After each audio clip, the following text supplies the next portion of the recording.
राधे राधे, जय श्री कृष्णा, वंदे मातरम, जय हिंद। आज जो कि हमारी पॉलिटी की नेक्स्ट क्लास है और पिछली क्लास में हम बात कर रहे थे महान्यायवादी और महाधिवक्ता की। इन दोनों की हमने बात कर ली थी आर्टिकल 76 और आर्टिकल 165 के तहत। तो चलो हम थोड़ी सी देर में है जो कि पीछे वाला रिविजन कर लेते हैं फटाफट से। और कई दिन से आपकी क्लास भी प्रॉपर नहीं आ रही तो भाई उसके लिए सॉरी। आज के बाद कोशिश करूंगी कि आपकी क्लास है वो एकदम प्रॉपर रूप में। तो चलिए देखते हैं, पीछे वाला रिविजन कर लेते हैं। हमने सबसे पहले आर्टिकल है जो कि 71 से स्टार्ट होते हैं। आर्टिकल 70 में तो हमने जो कि उपराष्ट्रपति की बातें हैं वो की थी। आर्टिकल 71 में ये वाली बातें हैं हमने देखी थी कि भाई इनसे जो चुनाव से संबंधित राष्ट्रपति उपराष्ट्रपति के चुनाव से संबंधित विवाद कहाँ पे जाएगा, सुप्रीम कोर्ट जाएगा, और इनमें बहुमत की बातें हमने की थी। आर्टिकल 72 की बात करें तो इसमें हमने देखी थी राष्ट्रपति की समाधान शक्तियों के बारे में हमने बात की थी। आर्टिकल 73 की बात करें तो इसमें हमने देखा था कि कार्यपालिका जो कि संघ की कार्यपालिका शक्ति का हमने विस्तार है वो देखा था। आर्टिकल 74 की बात करें, आर्टिकल 74 में हमने देखा था कि राष्ट्रपति को सलाह देने के लिए एक मंत्री परिषद होगी और मंत्री परिषद की सलाह है जो कि राष्ट्रपति को माननी बाध्यकारी होगी। ये हम पीछे बात है वो कराई। फिर बात करते हैं आर्टिकल 75 की। आर्टिकल 75 में है वो क्या बताएंगे। इसमें हमने देखा था कि राष्ट्रपति इसमें मंत्री परिषद की बात है वो बताएगी सीधी सीधी कि भाई प्रधानमंत्री के साथ प्रधानमंत्री की एक पूरी सेना आएगी जिसका नाम है मंत्री परिषद। वो व्यक्तिगत रूप से तो राष्ट्रपति के प्रति उत्तरदायी है लेकिन सामूहिक रूप से लोकसभा के प्रति उत्तरदायी है। राज्य में है जो कि 10% यूटी से 10% और राज्य से है 15% है वो मंत्री है वो लिए जाएंगे। ये बातें हमने देखी थी। फिर आर्टिकल 75 में ये वाली मंत्री परिषद की। आर्टिकल 76 की बात करें तो इसमें हमने देखा था महान्यायवादी की बातें हमने की थी कि भाई ये भी राष्ट्रपति के प्रसाद पर्यंत ही काम करेगा। इसका नियुक्ति वगैरह वेतन भत्ते संबंधी सारा का सारा काम है जो कि राष्ट्रपति संभालेंगे। राष्ट्रपति के प्रसाद पर्यंत ये काम रहेंगे। जब तक राष्ट्रपति रहेंगे जब तक ये महान्यायवादी रहेंगे। ये तो महान्यायवादी है। फिर हम बात कर रहे थे आर्टिकल 165 में, ये है महान्यायवादी। ये किसके प्रति उत्तरदायी है, प्रेसिडेंट के प्रति उत्तरदायी है। इसी प्रकार हमारे अलग अलग राज्यों में है वो क्या होते हैं, महाधिवक्ता होते हैं। महाधिवक्ता ये किसके प्रति, ये प्रेसिडेंट के प्रति उत्तरदायी होते हैं, ये होते हैं गवर्नर के प्रति उत्तरदायी। महाधिवक्ता है ये हम कह सकते हैं कि पहले वकील होते हैं, भारत के सबसे बड़े वकील होते हैं। और महान्यायवादी भारत के सबसे बड़े वकील होते हैं और महाधिवक्ता पूरे राज्य के सबसे बड़े वकील है होते हैं। यानी कि इनको प्रेसिडेंट को अगर सलाह की आवश्यकता पड़े तो ये महाधिवक्ता दे सकते हैं। अगर जो कि प्रेसिडेंट या गवर्नर कोई बैठक में जा रहे हैं और उनको सलाह की जरूरत है तो ये इनको बैठक में भी साथ लेके जा सकते हैं, सलाह दे सकते हैं। उस बैठक में अगर मान लो वोटिंग की गई तो वोटिंग में भाग नहीं लेंगे, दोनों ही महान्यायवादी और महाधिवक्ता दोनों ही। जो इसकी विशेषता है बस सेम वो इनकी बातें हमने हैं जो कि पीछे हम कराए। आई होप आपको एकदम अच्छे से याद भी होगा। आर्टिकल 76 तक की हमने देखा था शायद। आर्टिकल 77 की बात भी हमने शायद कर ली थी। आर्टिकल 77 में हमने देखा था कि भाई मंत्री हैं वो 4 प्रकार के मंत्री होते हैं। एक कौन कौन से, एक तो होते हैं कैबिनेट मंत्री, एक होते हैं राज्य मंत्री जो स्वतंत्र प्रभार हो, एक होते हैं सीधे राज्य मंत्री, एक होते हैं उप मंत्री। मतलब कि हमने देखा था कि ये मान लो हमारी पूरी की पूरी क्या है, मंत्री परिषद है। ये हमारी पूरी की पूरी क्या है, मंत्री परिषद। इस मंत्री परिषद के अंदर 4 प्रकार के मंत्री काम करते हैं। कैबिनेट मंत्री है, राज्य स्वतंत्र प्रभार मंत्री है, एक उप मंत्री, 4 प्रकार। जो सबसे प्रमुख मंत्री होते हैं कैबिनेट मंत्री, उनका हमने अलग से नाम दे रखा है। ये है हमारे कैबिनेट मंत्री। इसको हम, ये तो पूरा का पूरा क्या है, मंत्री परिषद। और इस मंत्री परिषद के अंदर जो कैबिनेट मंत्री होते हैं उनका हमने अलग से नाम दे दिया मंत्री परिषद, मंत्रिमंडल। पूरा मंत्री परिषद और कैबिनेट मंत्री होते हैं वो मंत्रिमंडल होते हैं। ये थोड़ा सा है वो ध्यान रख लेना। इसका नाम हमने पहले मंत्रिमंडल नाम नहीं था लेकिन 42वें संविधान संशोधन के द्वारा है जो कि ये मंत्रिमंडल नाम है वो दिया गया था। इतनी सी बातें ये हमने कर ली थी। और मंत्री 4 प्रकार के, कैबिनेट मंत्री, स्वतंत्र प्रभार मंत्री और राज्य मंत्री और एक उप मंत्री। इन सब की क्या करते हैं कि हम कह सकते हैं कि भाई इन सब की जो सलाह सहायता करने के लिए वो होते हैं उपमंत्री। ये हमने आर्टिकल 77 देख लिया था। और फिर हम चलते हैं आर्टिकल 78 में। आर्टिकल 78 में और कौन सी बात है वो बताएगी। इतना तो हमने देख लिया था, आई होप आपको इतना याद भी होगा। ये तो हमारा था पीछे वाला रिवीजन। अब आज वाली क्लास में स्टार्ट करते हैं आर्टिकल 78 से। तो चलिए देखते हैं आर्टिकल 78 में क्या कहा गया। पीछे वाला है, बार बार रिवीजन करते रहा करो। और आज का आपका एक होमवर्क है कि भाई आपको महान्यायवादी और महाधिवक्ता पे क्या करना है, दोनों में अंतर स्पष्ट करना है। लगभग 100 शब्दों में, लगभग 100 शब्दों में दोनों में अंतर स्पष्ट करना है आपको। बस इतना सा आज का आपका होमवर्क है। ये होमवर्क आपको है जो कि प्री वाले क्वेश्चन में आपको टेलीग्राम पे मिल रहे हैं। मेंस वाले आपको मैं क्वेश्चन दूंगी, आपको आंसर लिखना है जैसे हमने पीछे वाले क्वेश्चनों में हम करते हैं, सेम है वैसा ही करना है। तो आप जल्द से जल्द हमारा टेलीग्राम चैनल ज्वाइन कर लीजिए, जिसकी लिंक वीडियो के डिस्क्रिप्शन में दी गई है, कमेंट बॉक्स में पिन भी की हुई है। तो चलिए इसी के साथ ही हमारा टॉपिक है आगे वाला आर्टिकल 78 स्टार्ट करते हैं। आर्टिकल 78 स्टार्ट करते हैं। इसमें क्या बताया गया, इसकी बात करें अगर हम आर्टिकल 78 की बात करें तो इसमें बताया गया कि भाई जो प्रधानमंत्री होता है, प्रधानमंत्री के क्या क्या कार्य होंगे, क्या क्या कर्तव्य होगा उनका। तो प्रधानमंत्री के कर्तव्य क्या हो सकते हैं, या तो प्रधानमंत्री हैं वो क्या दे सकते हैं, मंत्री परिषद को हम कह सकते हैं कि भाई मंत्री परिषद को एकजुट होकर रहना चाहिए। कोई मान लो इक्कल खोरिया मंत्री परिषद है, उनको क्या करना, दबाना कि भाई डब जा तेरे को इनके साथ ही चलना है। या तो वो मंत्री परिषद पर उनका कार्य है, या हम कह सकते हैं भाई इल्ली बात इसको कह दी, इल्ली बात इसको कह दी। यानी क्या मतलब कि बातों की हेरा फेरी करना है या बातों को एक दूसरे से बताना। तो चलो बताते हैं। प्रधानमंत्री पीएम साहब है, वो किस किस को बता सकते हैं। पीएम साहब के पास एक है, कौन, ये तो ना वास्तविक तो यही है, नाम मात्र के हैं, कुछ तो उनका है जो कि ख्याल रखना चाहिए, ऑफ कोर्स रखना चाहिए भाई। तो इनके पास है प्रेसिडेंट। प्रेसिडेंट को कहते हैं कि भाई आप नाम मात्र के हो, चलो आप नाम मात्र के हो, चाहे मैं वास्तविक हूं, लेकिन आपको सारी की सारी सूचना प्रोवाइड कराने का काम किसका है, मेरा। पीएम कहते हैं, ऐसा मैं नहीं कहती। तो पीएम कहते हैं, तो पीएम है वो क्या लेके आएंगे, सरकार कोई भी निर्णय लेके हो, सरकार कोई भी निर्णय लो तो वो क्या करो, जो कि राष्ट्रपति के पास आना चाहिए भाई। सरकार जो निर्णय ले वो किसके पास है, उपलब्ध कराना चाहिए, सूचना है, निर्णय है, वो पीएम राष्ट्रपति के पास है, वो आना चाहिए। ठीक है। और भाई जो पीएम के पास है, कोई भी मान लो विधायी या कोई प्रशासनिक कार्य है, प्रशासनिक कार्य, उनकी सूचना भी किसको प्रोवाइड कराना, प्रेसिडेंट साहब के पास प्रोवाइड कराना। कोई भी विधायी या प्रशासनिक कार्य हैं, उनकी सूचना है वो प्रधानमंत्री के राष्ट्रपति के पास है, वो प्रोवाइड कराना काम किसका है, पीएम का है। और दूसरा है सरकार कोई भी निर्णय लो, सरकार के द्वारा लिया गया निर्णय है वो किसको बताना है, राष्ट्रपति को है वो बताना है। सरकार कोई निर्णय ले रही है तो वो सूचना किसके पास जाएगी, प्रेसिडेंट के पास जाएगी, राष्ट्रपति के पास जाएगी। देगा कौन, पीएम बैठे हमारे, तो वो देंगे। क्या इनका दो ही काम है क्या, दो तो, एक वो मंत्री परिषद वाला, मंत्री परिषद, अगर मान लो मंत्री परिषद में कोई एक मेंबर कोई इक्कल खोरिया टाइप का वो बताया था कि मान लो एक मंत्री है वो कह दे कि नहीं सारे मंत्री परिषद ये काम करे, मुझे ये नहीं करना, मुझे इससे हटके करना है, मेरे को ये अच्छा लग रहा है तो मैं ये करूंगा। तो क्या पूरी की पूरी मंत्री परिषद मान लेगी, क्या नहीं मानेंगे। तो क्या करना पड़ेगा, या तो उसको बैठ के समझाना पड़ेगा, या जो एक मंत्री बात कह रहा है उन पे डिस्कस करेंगे। तो क्या करना उनका है जो कि विचार विमर्श है वो करना। तीसरी बात, मंत्री परिषद में किसी एक मंत्री की सलाह पर क्या करना, विचार विमर्श। बस यही बताया गया आर्टिकल 78 में। समझ में आ गया होगा, नहीं समझ में आया तो देखो अब हम लिखेंगे एक एक बातें।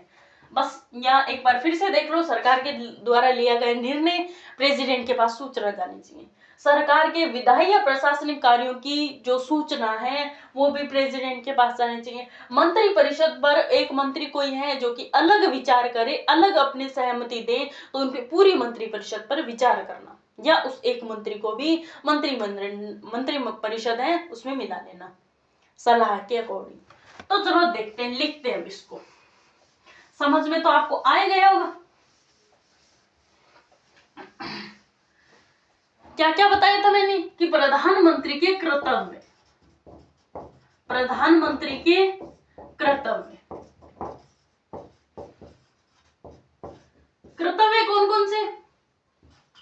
एक तो क्या करना, सरकार के द्वारा लिए गए, सरकार के, फर्स्ट हेडिंग डाल लो, सरकार के द्वारा लिया गया निर्णय प्रेसिडेंट के पास पहुंचाना, या निर्णयों की राष्ट्रपति को सूचना देना, राष्ट्रपति को सूचना देना। और कोई प्रशासनिक, सेकंड पर हम डाल लेते हैं कि कोई भी विधायिक या प्रशासनिक, विधायी व प्रशासनिक कार्यों से राष्ट्रपति को, प्रेसिडेंट को अवगत करवाना, यानी कि उनको सूचना वगैरह है वो प्रोवाइड करवाना, अवगत करवाना। और कि भाई कोई भी वो मंत्री परिषद वाला, मंत्री परिषद में कोई मंत्री अगर अलग निर्णय ले, मंत्री के द्वारा, किसी भी मंत्री के द्वारा, किसी एक मंत्री के द्वारा लिया निर्णय को मंत्री परिषद में विचार विमर्श करना, मंत्री परिषद में विचार विमर्श करना,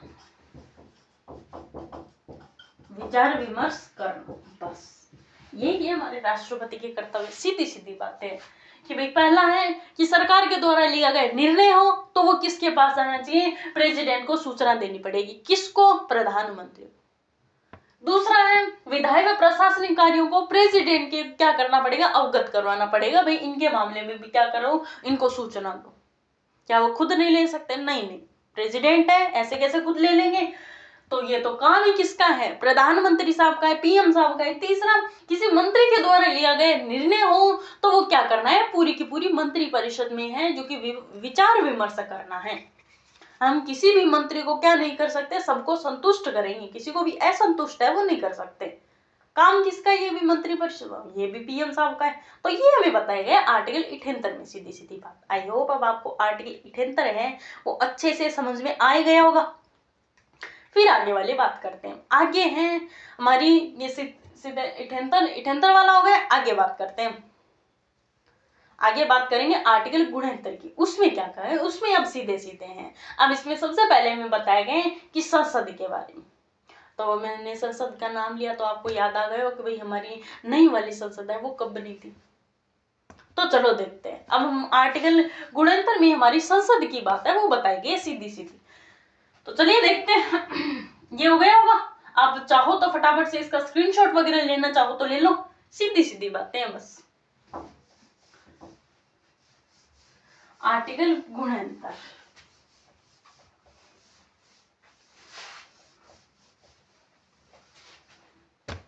आर्टिकल 79, इसमें क्या बताया गया, इसमें बात की गई है संसद की, संसद की बात की गई। तो चलो देखते हैं हमारी नई वाली संसद है वो कब बनी थी। नई वाली संसद है वो हमारी बनी थी 23 मई, 23 मई 1923 मई थी या 22 मई, 22 मई 2023 को इसी दिन बनी थी साइन। और इसके हम कह सकते हैं कि भाई इसके वो हम कह सकते हैं प्रमुख जो होते हैं, हम कह सकते हैं कि लीडर करने वाले कौन थे। उद्घाटन है वो किसने किया, वो किया था विमल पटेल ने, विमल पटेल। बात करते हैं इसमें सीट्स वगैरह वो कितनी है, सीट वगैरह की बात कर रहे थे तो वो कितनी है, लगभग है इसमें जो कि लोकसभा और राज्यसभा। पहले तो बात करते हैं कि भाई वर्तमान में कितनी है। वर्तमान में है जो कि 245 और लगभग है जो कि 550 इतनी है। क्या इन सीटों में है जो हम कह सकते हैं क्या इसको बढ़ा सकते हैं, ऑफ कोर्स बढ़ा सकते हैं। पहली वाली संसद में, हमारी पुरानी वाली संसद में लोकसभा या राज्यसभा दोनों की सीटें कम थी। अब इसको बढ़ाया भी जा सकता है। राज्यसभा लोकसभा की बात करें तो नई वाली संसद में है लगभग 888 के आसपास सीटें हैं वो बनाएंगे। इसका मतलब ओबियसली बात है लोकसभा की सीटें क्या होनी, बढ़नी। अब बात करते हैं कि इसका प्रतीक चिन्ह क्या है। लोकसभा की बात करें तो इसका प्रतीक चिन्ह है मोर। राज्यसभा की बात करें तो इसका प्रतीक चिन्ह है कमल। इनकी सीटें देखें तो लगभग 888 सीटें हैं और यही लगभग हैं जो कि 500 के आसपास ये वाली राज्यसभा वाली है। लगभग कुल मिला के है इसके 500, ये प्रॉपर मेरे डाटा है वो याद नहीं है लगभग कितने है, लगभग 500 के आसपास है। ये तो लोकसभा वाली तो 888 है। ये भाई एक बार मेरे ध्यान में नहीं है। राज्यसभा वाली है टोटल सीटें है वो नई वाली संसद में कितनी बनाएंगे, लगभग 500 के आसपास है। ये इतने से याद रख लेना कि भाई नई वाली संसद आर्टिकल 69 में संसद की बात की गई है। इसमें है 22 मई 2023 को इसका उद्घाटन किया गया था, विमल पटेल ने किया। लोकसभा में लोकसभा का प्रतीक चिन्ह मोर है, राज्यसभा का प्रतीक चिन्ह कमल है। लोकसभा में लगभग क्या पूरी ही 888 सीटें हैं और राज्यसभा में लगभग है वो 500 के आसपास है। देखो भाई मैं कल तक आपको बता दूंगी। ये हमारी संसद की बात की गई, संसद की बात आई गई है तो हम क्या करेंगे, एक एक का पोस्टमार्टम करेंगे। पहले लोकसभा का फिर राज्यसभा का।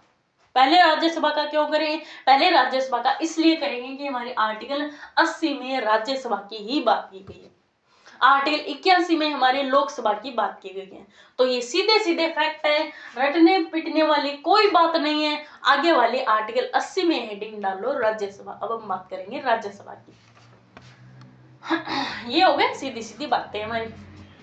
चलो आगे वाला देखते हैं आर्टिकल 80। आर्टिकल 80 क्या, राज्यसभा। तो पहले तो इनके देखते हैं नाम कितने हो सकते हैं इनके, तो नाम देखते हैं, दोनों के साथ में ही देख लेते हैं। लोकसभा राज्यसभा, अच्छी बात है कि लोकसभा में दो बातें कम पढ़नी पड़ेगी। तो राज्यसभा एक तरफ है, लोकसभा इसको हम कहते हैं स्थायी सदन। वो हम देखेंगे भाई इसको स्थायी सदन है वो क्यों कहते हैं, इसको कहते हैं स्थायी सदन, इसको कहते हैं अस्थायी सदन, इसको कहते हैं प्रथम सदन, इसको कहते हैं द्वितीय सदन, इसको कहते हैं निम्न सदन, इसको कहते हैं उच्च सदन, इसको कहते हैं प्रभुत्व सदन, इसको कहते हैं लोकप्रिय सदन।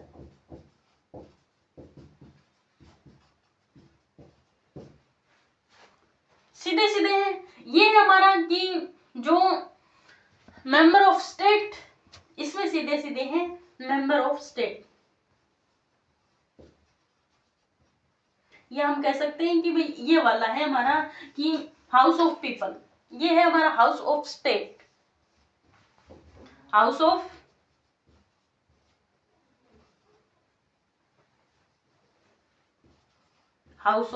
स्टेट।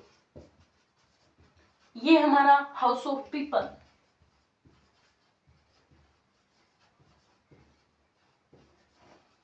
House of people. यानी कि क्या है कि हमारे राज्यों के लिए ये सदन बना है, ये हमारे लोगों के लिए बना है। एक बार फिर से देख लो, ये स्थायी सदन है।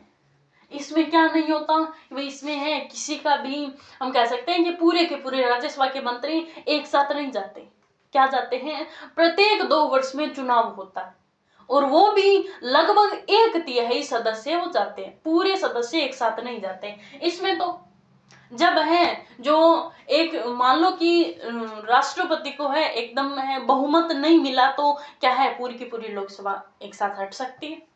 ऑफ कोर्स ये सारी की सारी एक साथ हट सकते हैं। इनका कार्यकाल फिक्स होता है कि भाई आपका कार्यकाल 5 वर्ष का है, 5 वर्ष के बाद है आपका कार्यकाल समाप्त, पूरी की पूरी लोकसभा खाली कर दो, नई वाली लोकसभा आ जाओ। इसमें ऐसा नहीं होता, इसमें चुनाव भी 5 वर्ष में होता है और इसमें एक साथ ही आते हैं और एक साथ ही चले जाते हैं, लेकिन इसमें नहीं होता। इसमें प्रत्येक 2 वर्ष चुनाव तो होता है, प्रत्येक सदस्यों का कार्यकाल 6 वर्ष तो होता है। लेकिन हम बात करें कि भाई ये पहले देख लो, फिर मैं आपको बता दूंगी स्थायी सदन वाली। अब देखो, ये द्वितीय सदन है, ये प्रथम सदन है, ये निम्न सदन है लेकिन ये उच्च सदन है, ये प्रभुत्व सदन है लेकिन वो लोकप्रिय सदन है, और ये हमारा हाउस ऑफ स्टेट है, वो हाउस ऑफ पीपल है, लोकसभा है। ये सीधे सीधे हमारे नाम है, इसको याद रख लो। लोकसभा में 4 नाम कम याद करने पड़ेंगे। अब फटाफट से इसका ले लो स्क्रीनशॉट, फिर हम बात करते हैं लोकसभा के स्थायी सदन के बारे में। चलो ले लो इसका स्क्रीनशॉट, ले लो फटाफट से।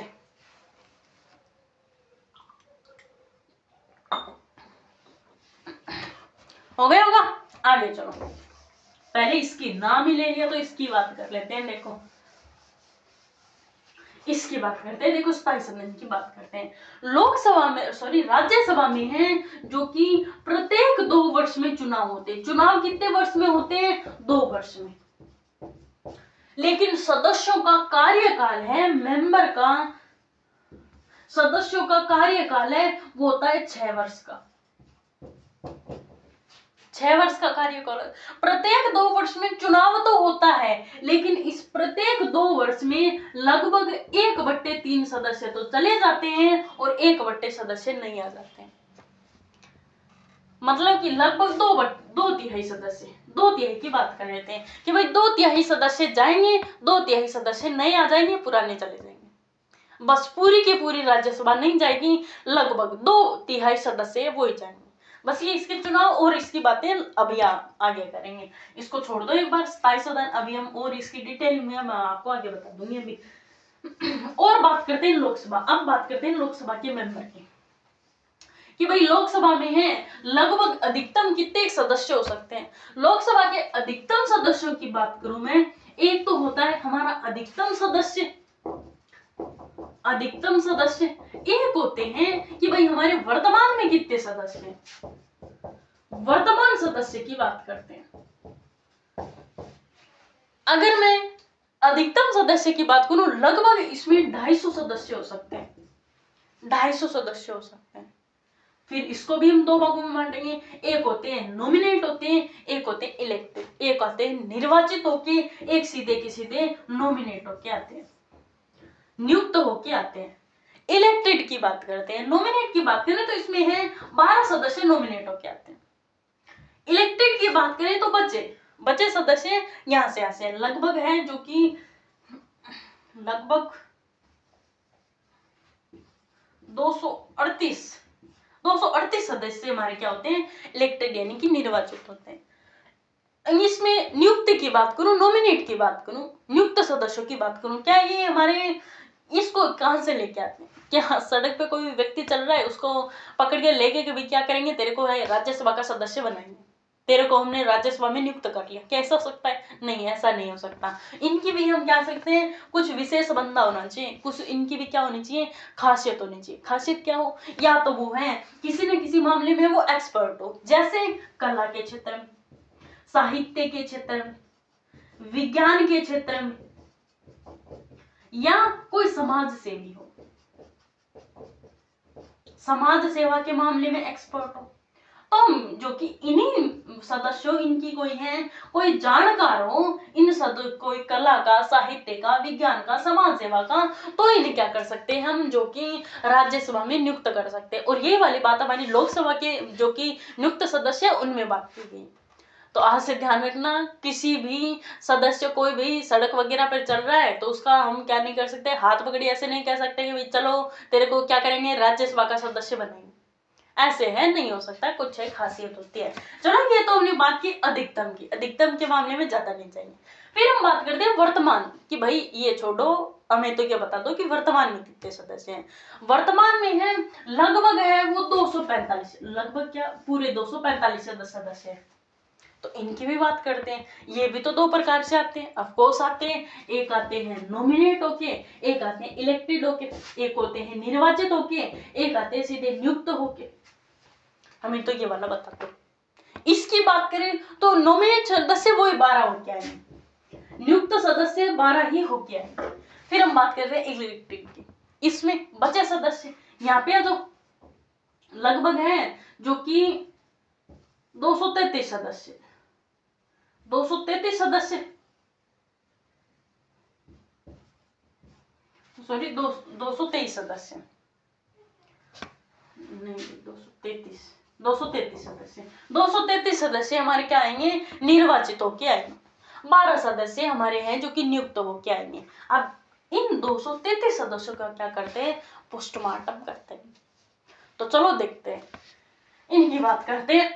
यहाँ से 5 है वो कम है, लेकिन 12 है वो निर्वाचित होंगे।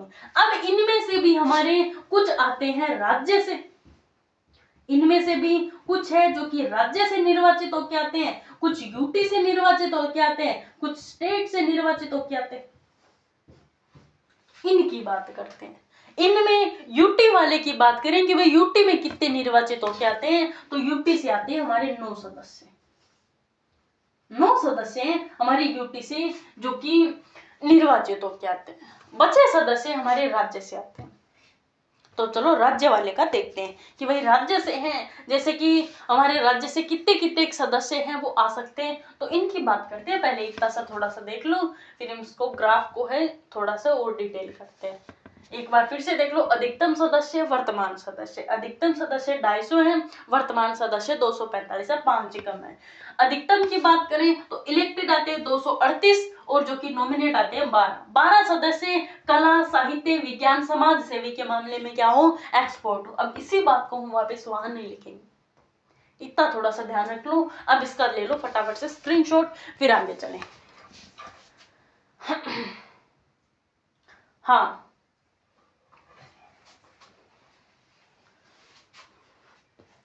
फटाफट से देख लो। अब इसका हम क्या करेंगे, और ज्यादा इसको डिटेलिंग में देखेंगे। ये हो गया, चलो फिर आगे चलो। अब इसको हम क्या करेंगे, और ज्यादा करेंगे। ये हो गया। अब देखो, अब हमारे स्टेट वाले यूटी वाले हैं। स्टेट से हमने लगभग है ये स्टेट, ये यूटी। चलो स्टेट का देख लें, यूटी का चलो वो देख लो कि भाई स्टेट से यूटी से हैं हमारे लगभग 8 सदस्य हैं वो आते हैं, 8 सदस्य आते हैं, 8 सदस्य हैं निर्वाचित होकर आते हैं। स्टेट की बात करते हैं, बचे सदस्य यहां से आते हैं लगभग 225 के आसपास है जो कि राज्य से आते हैं। अब राज्य से देखते हैं कितने कितने सदस्य आ सकते हैं। राज्य की बात करें तो यूपी की बात करें तो यूपी से आते हैं 31। यूपी की छोड़ो रे, हमारे राज्य की बताओ, राजस्थान की बताओ। राजस्थान से आते हैं लगभग है वो 10 सदस्य आते हैं। अधिकतम है जो कि यूपी से ही आते हैं, राजस्थान से 10 आते हैं। फिर और अधिकतम तो बात कर ली, न्यूनतम देखें तो लगभग 8 या 9 राज्यों से हैं, एक एक मेंबर आते हैं, एक एक। चलो उससे पहले यूटी वाले की ओर देखें। इसमें तो हम क्या करना पड़ेगा, कुछ राज्य है वो देखने पड़ेंगे हमें। इनमें चलो पहले इसकी ये क्या है, मैक्सिमम है। मिनिमम की बात करते हैं तो मिनिमम सदस्य और कितने आ सकते हैं। मिनिमम लगभग है 8 राज्यों से है वो एक एक सदस्य आते हैं। तो उन 8 राज्यों की बात करेंगे, उससे पहले यूटी वाले पे आ जाओ कि भाई यूटी से और कितने आते हैं। यूटी की बात करें तो इनमें से लगभग है जो कि दिल्ली से आते हैं 4 सदस्य, जम्मू कश्मीर से आते हैं 3 सदस्य, पुदुचेरी से आते हैं 1 सदस्य। बस ये सीधे सीधे हैं, यूटी से 8 ही आते हैं, दिल्ली से 4, जम्मू कश्मीर से 3, पुदुचेरी से 1। आ जाओ ये वाले, ये हमें ये देखना है कि भाई मिनिमम सदस्य कितने हैं। इतना देख लो, फिर हम 8 राज्य ये देखें, 8 राज्य। तो चलो एक बार सीधा ही देख लो। स्टेट से 225 आते हैं, उनमें से यूपी से 31 और राजस्थान से 10। यूटी से 4, यूटी से है टोटल है 8 सदस्य आते हैं, और उनमें दिल्ली से 4, जम्मू कश्मीर से 3, पुदुचेरी से 1। ये कितने हैं। राज्य से जो न्यूनतम सदस्य आते हैं वो कौन कौन से हैं, जैसे सिक्किम, अरुणाचल प्रदेश, अरुणाचल प्रदेश, त्रिपुरा, मिजोरम, मेघालय, गोवा,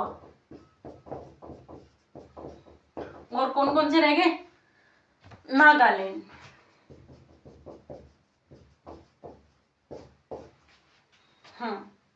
लगभग 8 राज्य ऐसे हैं जहां से एक एक सदस्य आते हैं, न्यूनतम सदस्य।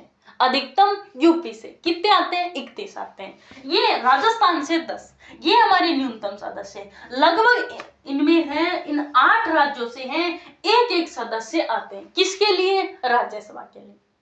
ये सीधी सीधी बात है, याद रखना। तो भाई इसको याद कैसे करें?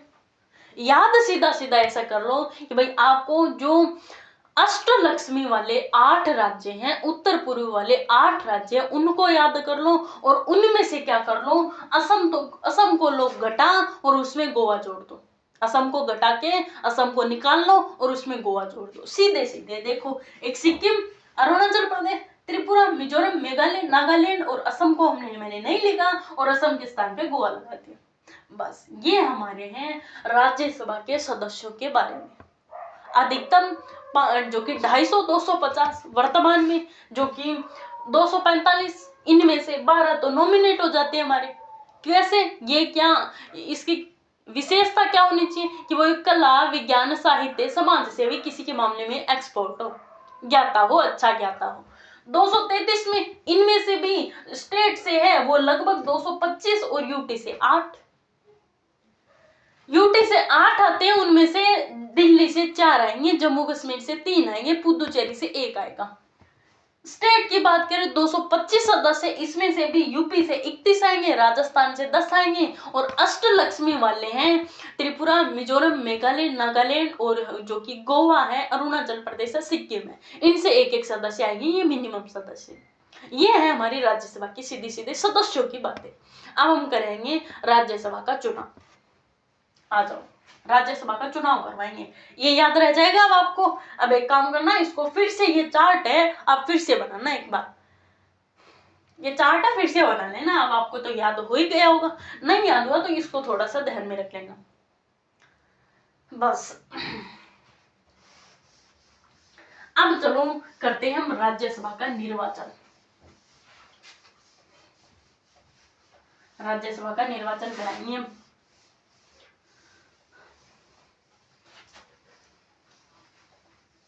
राज्यसभा का निर्वाचन कराएं, उसमें देखना कि ये क्या है, अभी बताया मैंने, क्या एक स्थायी सदन है, इसमें सारे सदस्य एक साथ नहीं जाते।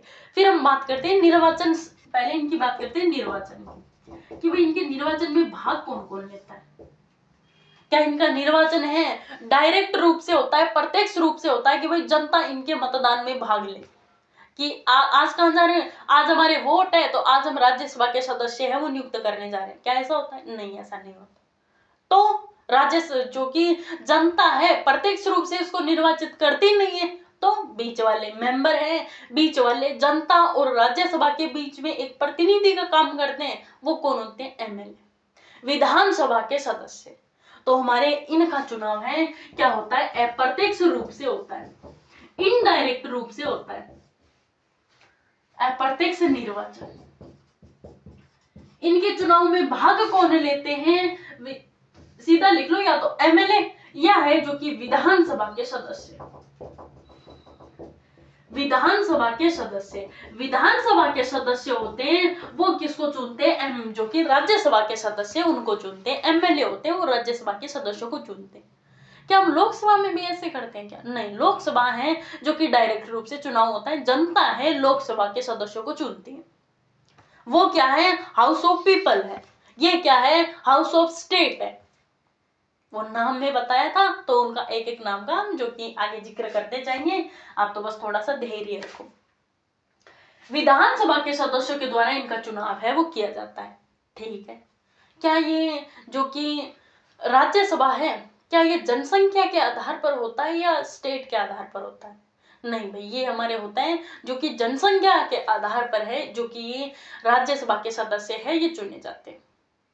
लेकिन हमारे जो यूएसए की बात करें तो यूएसए में ऐसा नहीं होता। यूएसए में राज्यसभा की जगह है वो सीनेट होती है, और सीनेट को है हम कह सकते हैं कि भाई सीनेट को प्रतिनिधि है वो चुनते हैं, और ये राज्यसभा राज्य के आधार पर इनको चुना जाता है, लेकिन हमारे जनता के आधार पर प्रतिनिधि को चुना जाता है।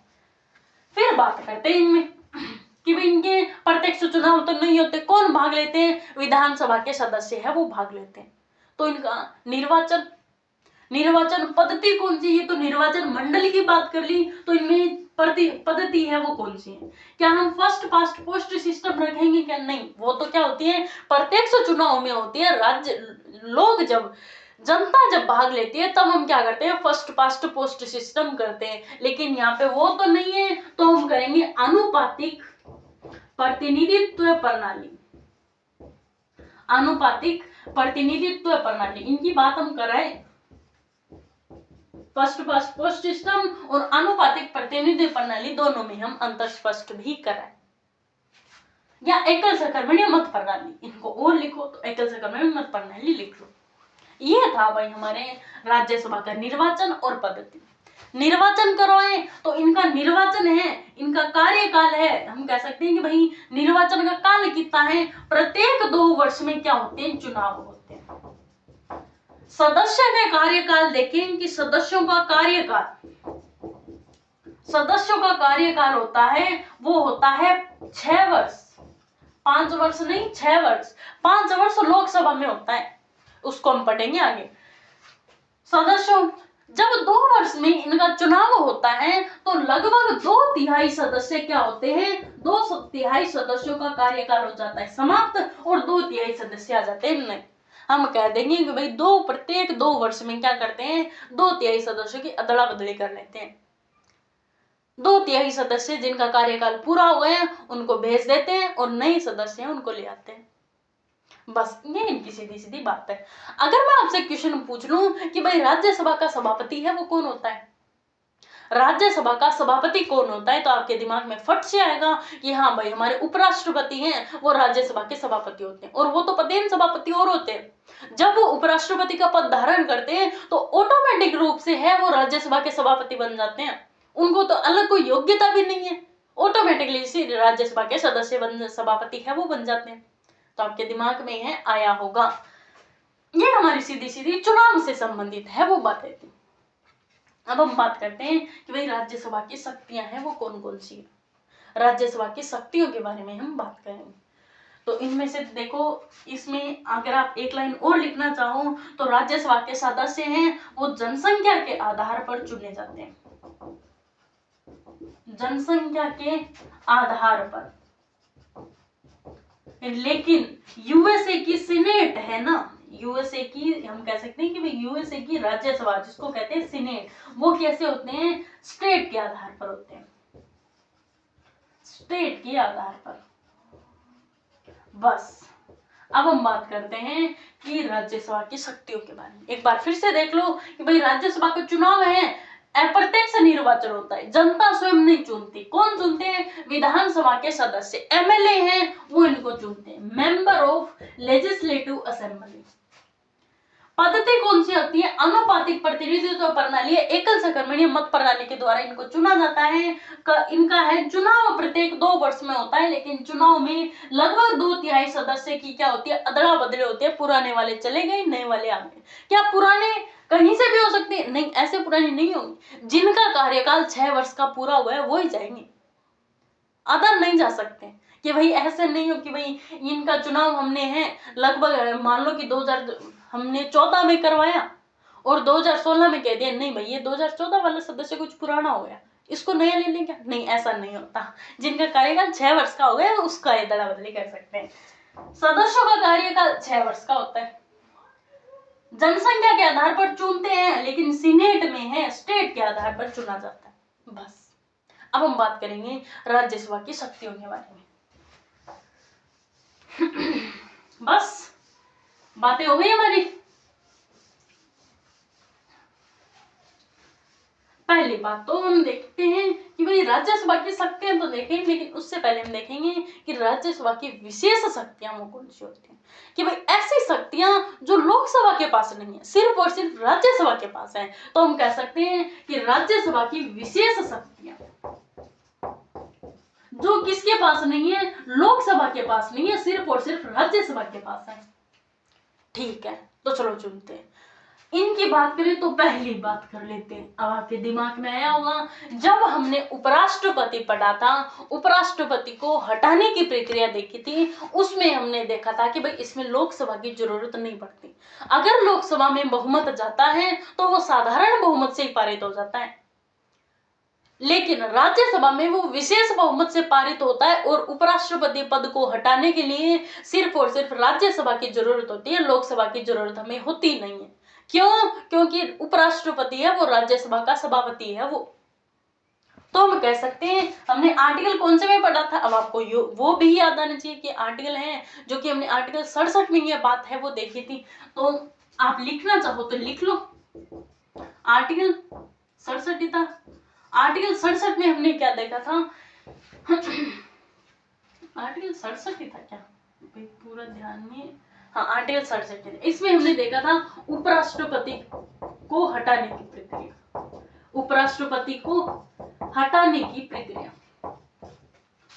एक तो ये हो गया। अब आपको याद आना चाहिए कि उपराष्ट्रपति को पद को है, जो कि उपराष्ट्रपति को पद से कैसे हटाते हैं, 14 दिन पहले नोटिफिकेशन जो कि नोटिस देते हैं उपराष्ट्रपति को, 14 दिन के बाद है जो कि जब राज्यसभा में आते हैं तब हम कह सकते हैं कि भाई ये जो कि पदेन अधिकारी, जो कि हम कह सकते हैं पीठासीन अधिकारी नहीं होंगे, उस बैठक के दौरान है वो उपराष्ट्रपति नहीं हो सकते। क्या वो सलाह दे सकते हैं क्या उस बैठक में? ऑफकोर्स सलाह दे सकते हैं, लेकिन वोटिंग भी कर सकते हैं, लेकिन हम कह सकते हैं कि भाई जो पीठासीन अधिकारी वो नहीं होंगे। बस ये उस बैठक में मतदान क्यों कर सकते, क्योंकि भाई ये जो मतदान है ये नहीं कर सकते, क्यों? क्योंकि राज्यसभा के सदस्य नहीं है ना।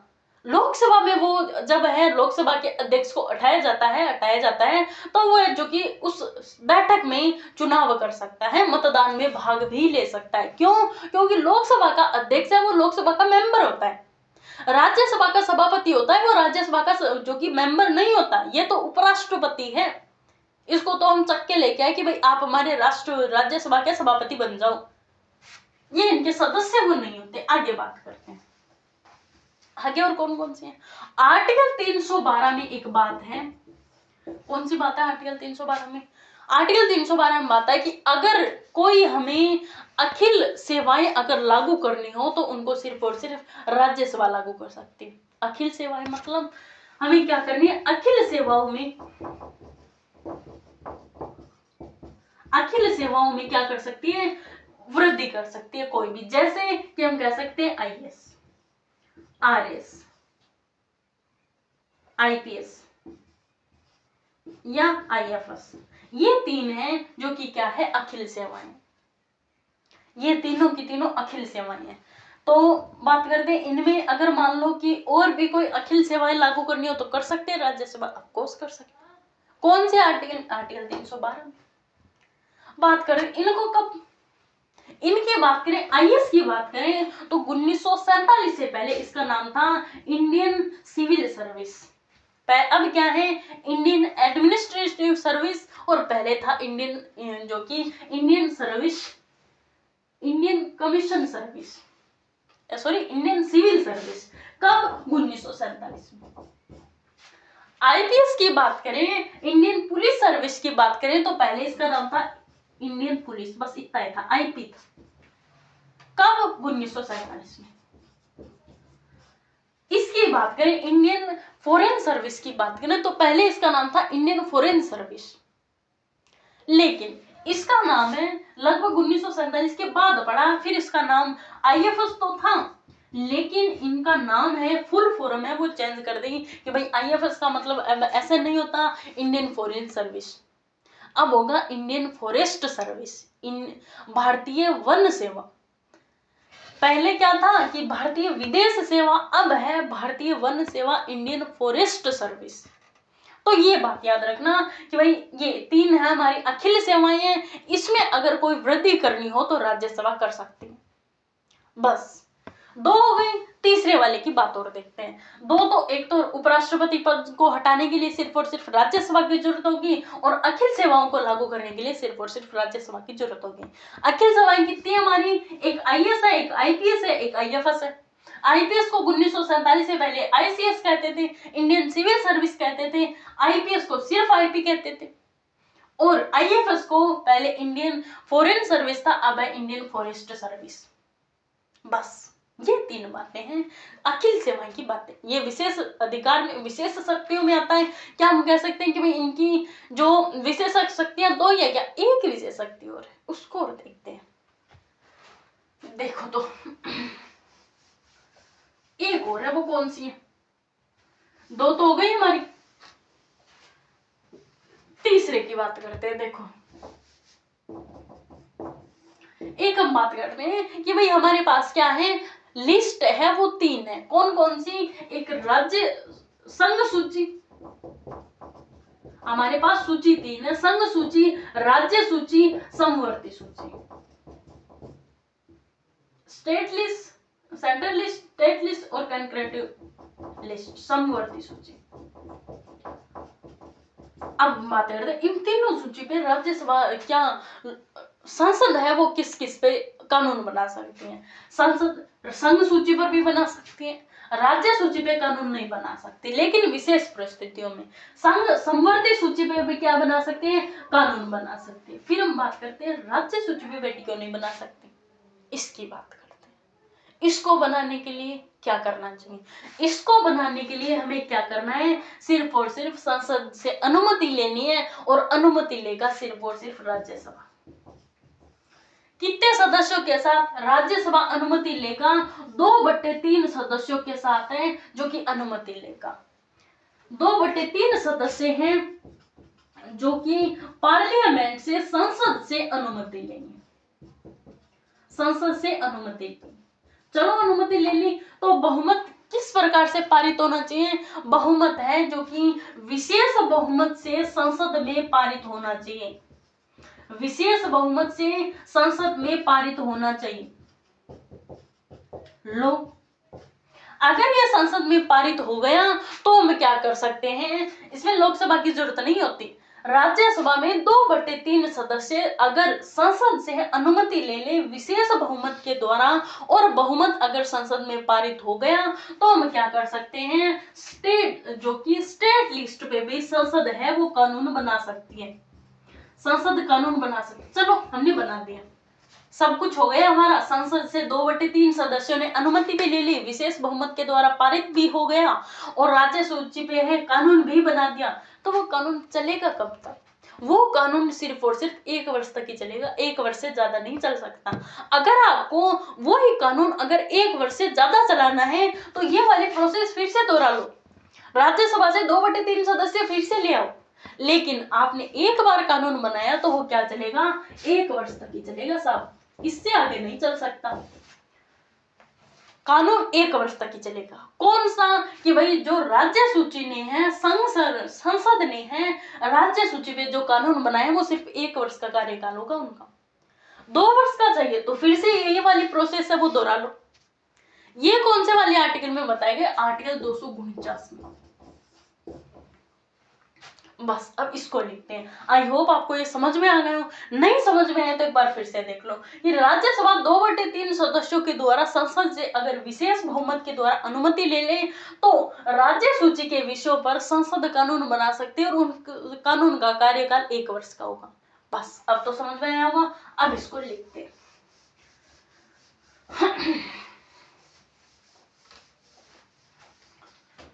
राज्यसभा के 249 आर्टिकल में राज्यसभा 2/3 सदस्यों के द्वारा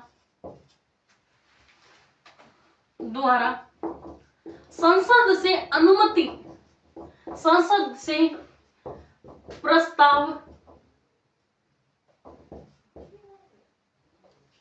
या हम कह सकते हैं संसद से अनुमति या विशेष बहुमत के द्वारा पारित, विशेष बहुमत से पारित बिल से संसद समवर्ती सूची, या हम कैसे, सॉरी, संघ राज्य सूची, संसद राज्य सूची के विषयों पर कानून बना सकते हैं, विषयों पर कानून बना सकती है,